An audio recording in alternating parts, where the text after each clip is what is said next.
With our extension Squash and Stretch, creating motion graphics in After Effects is really easy.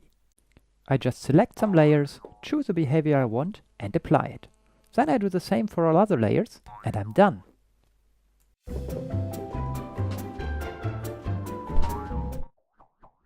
You can animate individual letters like this bee here, and in the cartoon bundle we have complex animations like jumping down some stairs.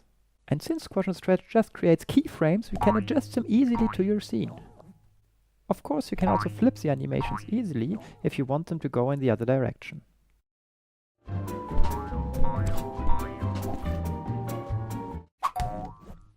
Intuitive parameters like Squash and Stretch or the oomph parameter give you full control of what you're doing.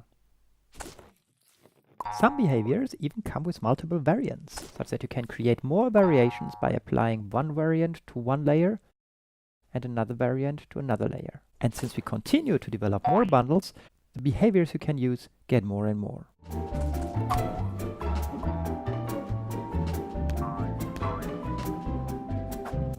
The animation of the letters in this scene looks pretty complex. But all we did is actually just applying randomly the 3 different jump in perspective behaviors. Then we randomly shifted them a bit in time to create some more variation, and that's it. The throw in wall behavior that we've applied here to the end is another real highlight of the cartoon bundle. Except for the animation of the line and the camera moves, really everything we animated here in this video has been created with Squash and Stretch. Curious? Then watch our in-depth tutorial series where we explain you all the details of how we did it. Creating high-quality motion graphics in After Effects has never been so fast and so easy.